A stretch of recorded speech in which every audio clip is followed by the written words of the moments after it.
Assalamu alaikum. In term 3, we covered everything on electric circuits. We looked at electric circuit components, the component symbols, how to make connections in order to make the circuit work. We also looked at their functions, and we were also introduced to new components of a circuit. I hope you are keeping up with term 3 that we did online. If not, just look at it in your textbook and go through it.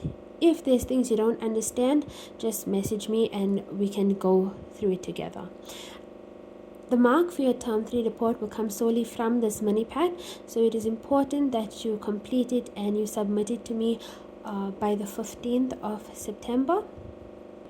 I'm going to go through it with you now, step by step. And as you are completing it, if there's anything that you don't understand, just message me and we'll work through it together. Okay, so before we begin discussing what you need to do, we are going to look at some theory that you need to know before designing a circuit. Okay, so if you look here, I did post this on the group and Google Classroom already, so you may have read it already. If you need clearer pictures, I will take clearer pictures and post it up if you need me to. Okay, let's go through it. Situations where electronic circuits control electric circuits. There are many household appliances that use electronic circuits to control electric circuits with bigger currents. The following two devices are used inside the electric switchboard or distribution board of every building that is connected with electricity in a safe way. So we have ordinary circuit breakers, and then we have residual current circuit breakers. Now the circuit breakers basically means to stop current in the circuit. So when current is stopped in the circuit, that means current is no longer flowing through the circuit, so it stops working. The output device stops working. Ordinary circuit breakers. This shuts off a circuit, for example, a circuit supplying all the lights in a house. When the current becomes too big, if the current is too big for the thickness of wire used, the wire will overheat. So what this does is it senses the amount of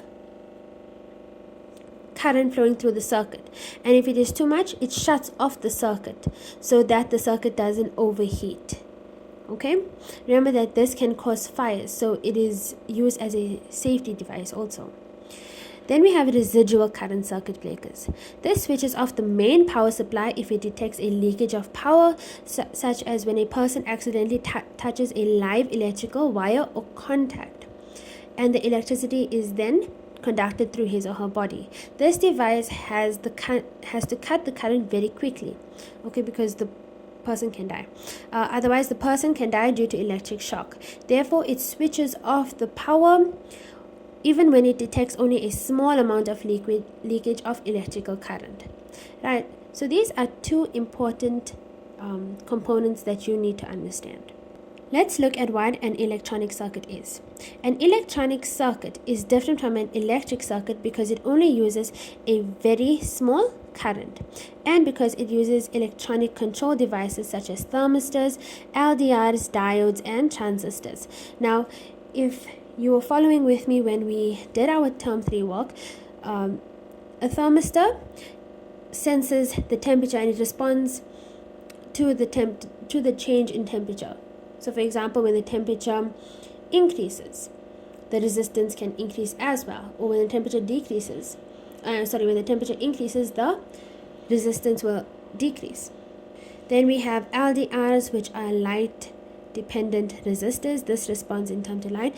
Thermistors respond to temperature. Okay, LDRs respond to light. Okay, these are resistors. And then we have the diodes and the transistors. Okay, if you don't know what these are, please take a look at it in your textbook, and or if you do know what it is, or if you're having trouble understanding, just let me know. The following household appliances use electronic circuits to control them. Right, so these are some of the things that you might be familiar with. Okay, did you know that these things actually use electronic circuits, right, to work. Ovens, they are used to electronic circuits are used to control the temperature. Radios and other music appliances, electronic circuits are used to control the volume of the speakers. Some energy saving lights, electronic circuits are used to switch off automatically when there is enough natural light. And kettles, electronic circuits are used to switch off when water boils. You'll notice that maybe your kettle at home, when the water reaches 100 degrees, it switches off automatically, right? An electronic circuit is used to control the circuit, and this is the one that you are going to have to pay attention to, because this is the one that you are going to be designing. So the devices or appliances that I just explained now, you might be familiar with them. Okay, now you are just going to answer these questions here, right? Number 1 and 2 are repeated, so you're just going to answer number 1. Give 2 examples of situations or applications where electrical circuits are used, right? Just any 2 that you know of. Then number 3, give 3 examples of situations or applications where electronic circuits and electric circuits are used together. Okay? This is the first part of your activity. In the next video, I'm going to explain the scenario and what is required of you.